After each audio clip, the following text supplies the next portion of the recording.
ये नेताओं वाली जमात छोड़ करके वहीं जाकर के बैठ जाऊं ताकि आपसे उसी तरह से पुराने तौर पर रूबरू होने का मौका मिले। और सियासत में रहकर भी हमेशा एक बात कहता हूं कि मैं सियासत में हूं, लेकिन जिस दिन मुझे लगेगा कि मेरी जबान पकड़ी जा रही है, मैं बोल नहीं पा रहा हूं, जिस दिन मुझे लगेगा कि यह दुनिया मेरे एहसास से छोटी है, मुझे लगता है मैं इस दुनिया को छोड़ के फिर उसी दुनिया का हिस्सा बनने में जरा सी भी देर नहीं करूंगा, जरा सी भी परहेज नहीं करूंगा। तो इसलिए साथियों, आज के इस प्रोग्राम को करने का जो मकसद था, सबको इकट्ठा करने का जो मकसद था, वो यही था कि नफरतों के लिए बहुत कलेक्टिव कोशिश हो रही है, लेकिन मोहब्बतों के लिए छिटपुट कोशिशें हो रही हैं। हमें कलेक्टिव कोशिश करने की जरूरत है। पूरे देश में इस तरह के कार्यक्रम और आयोजित हों। मैं और आपसे कहना चाहता हूं, हुकूमतें नहीं चाहती कि आप कहीं सोशल गैदरिंग करें, एकजुट हों। वो चाहते हैं कि आप इकट्ठा हो तो सिर्फ राजनीतिक कार्यक्रमों में इकट्ठा हो या धार्मिक कार्यक्रमों में इकट्ठा हो अपने अपने। वो नहीं चाहते कि आप साहित्यिक कार्यक्रमों में इकट्ठा हो, कल्चरल एक्टिविटीज में पार्टिसिपेट करें। इसलिए मैं देश भर के लोगों से कहना चाहता हूं, डरिए मत।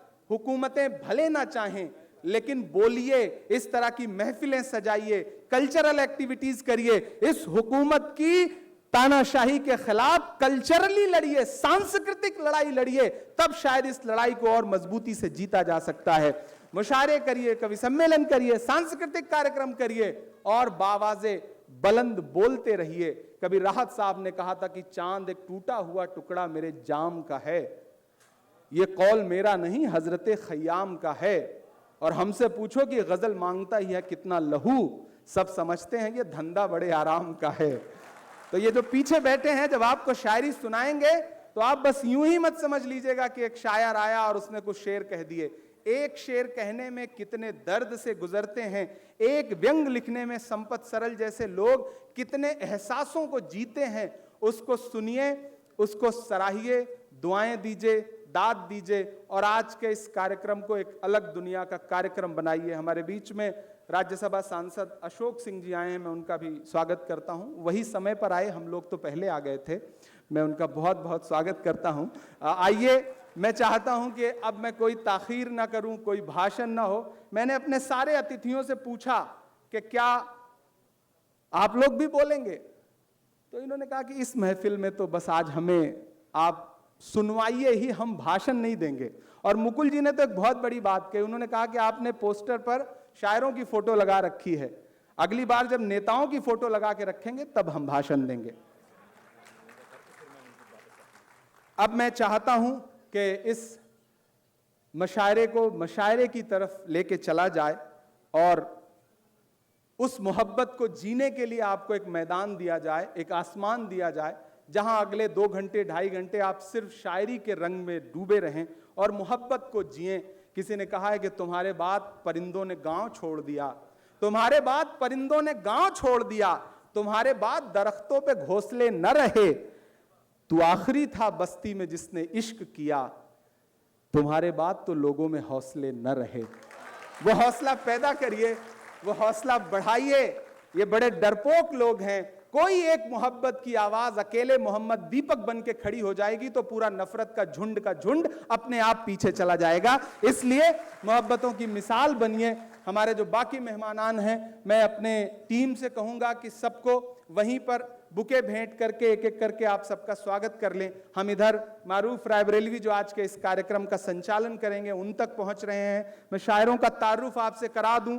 इस तरफ चरण सिंह बशर साहब हैं, उर्दू अदब का एक बहुत बड़ा नाम, पुलिस के एक बड़े अधिकारी के तौर पर रिटायर हुए हैं और इनका एक शेर जिसे मैंने पार्लियामेंट में कोट किया था कि यह दुनिया नफरतों के आखिरी स्टेज पर है, इलाज इसका मोहब्बत के सिवा कुछ भी नहीं होगा। ऐसे चरण सिंह बशर साहब यहाँ पे बैठे हैं, हम उनका स्वागत करते हैं। इस तरफ संपत सरल साहब बैठे हैं, जयपुर से हैं, राजस्थान से हैं और इनके व्यंग आपने यूट्यूब पे, सोशल मीडिया पे भर भर के देखे होंगे। मिलियंस में व्यूज आते हैं और लगातार व्यंग के माध्यम से अपनी बात लगातार पूरे देश में कह रहे हैं। हमारे बीच में अमीर इमाम साहब बैठे हैं, साहित्य अकेडमी मिल चुकी है उनकी किताब को, उनकी गजलों की कई किताब प्रकाशित हो चुकी है। बहुत खूबसूरत नाम है। नई पीढ़ी में अगर मुझसे पूछा जाए कि हिंदुस्तान की नई पीढ़ी में इमरान आप किसे बहुत पसंद करते हैं, तो मैं बेसाख्ता कहूँगा कि मैं अमीर इमाम साहब को बहुत पसंद करता हूँ, मैं उनका खैर मकदम करता हूँ। हमारे बीच में हिमांशी बाबरा बैठी हैं। आप सारे लोग सोशल मीडिया पे नई नस्ल और पुरानी नस्ल दोनों में उसी तरह से मकबूल हैं जैसे मकबूल होना चाहिए। तो हम नई नस्ल की उस खूबसूरत शायरा का आपके बीच में इस्तकबाल करते हैं, वो भी आज आपको शायरी सुनाएंगी।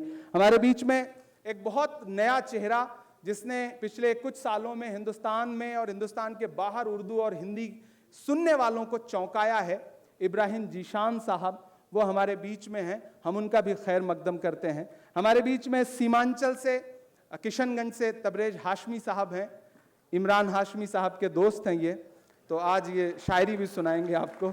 इधर हमारे बीच में, इस तरफ मैं चलूं, एक नाम बैठा हुआ है कुंवर जावेद साहब का। मुझे याद है प्रतापगढ़ में एक मुशायरा था और उस मुशायरे को मैं वहां जमीन में बैठ के सुन रहा था और सामने खड़े होकर के तरन्नुम में एक डाइस से एक शायर ने बड़ा खूबसूरत सा शेर पढ़ा, मैं चौंक गया। और उन दिनों से जब मैं मुशायरे सुना करता था तब से मैं उनका प्रशंसक हूं। ऐसे कुंवर जावेद साहब हमारे बीच में आए हैं, आप उनका भी खैर मकदम करें।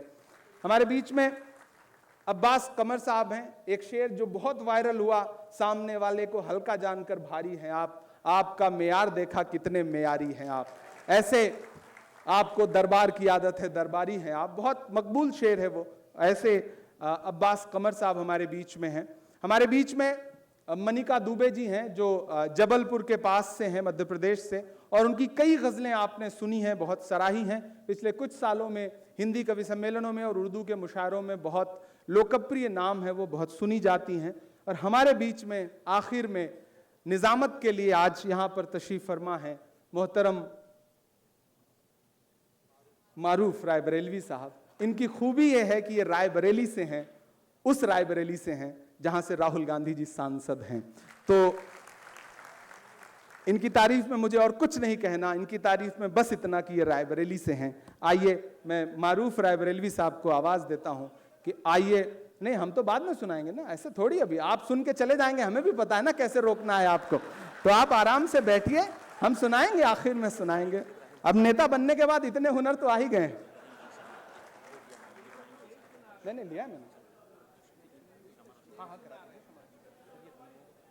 आखिरी काम जो इस मुशायरे की गरिमा के लिए बहुत जरूरी है, मैं तमाम अपने मेहमानान से गुजारिश करूंगा कि ये शमा और इसे मोहब्बतों की शमा नाम मानकर अपने मुबारक हाथों के साथ रोशन करें, और इस उम्मीद के साथ कि ये शमा और इसकी मुबारक रोशनी इस हॉल तक महदूद नहीं रहेगी, बल्कि इसके दम से तमाम हिंदुस्तान में एक बार मोहब्बतों की रोशनी फिर से फैलेगी, जिसका ख्वाब हम सब के बुजुर्गों ने देखा था। एक बार पुरजोर तालियां बजाएं। मैं तमाम मेहमानान से गुजारिश करूंगा कि जहमत करें और अपने मुबारक हाथों से शमा रोशन का ये मुबारक काम अंजाम दें।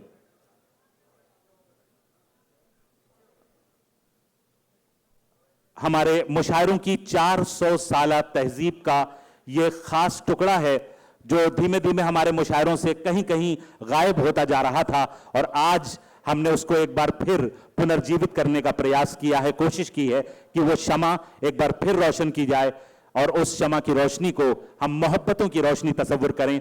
वो रोशनी जो यहां से, इस हॉल से निकलेगी और इस पूरे हिंदुस्तान के हर सूबे, हर शहर, हर बस्ती तक ये पैगाम पहुंचाएगी, जो पैगाम इस मुशायरे का जो उन्वान है, साझी शहादत साझी विरासत, वो उन्वान, वो पैगाम जो आज के दौर में जिस तरह के हालात से हमारा मुल्क गुजर रहा है, उसमें सबसे ज्यादा जरूरी अगर कोई पैगाम हो सकता है तो वो ये पैगाम है जो आज के इस मुशायरे का उन्वान पेश कर रहा है। एक बार पुरजोर तालियों के साथ आप सब भी इस शमा रोशन के मुबारक काम में शरीक हो जाएं। हमारे तमाम मेहमानान इस काम को अंजाम दे रहे हैं।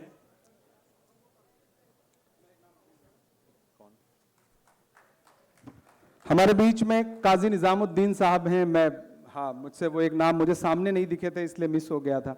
हमारे बीच में हिस्टोरियन रुचिका शर्मा जी हैं। इलाहाबाद से जाहिद साहब, हमारे मोहम्मद जाहिद साहब हैं। बहुत सारे चेहरे हैं जिनको जाने पहचाने हैं। अब मैं चाहता हूं कि सीधे बिना ताखीर के मुशायरा शुरू करें। बहुत बहुत शुक्रिया।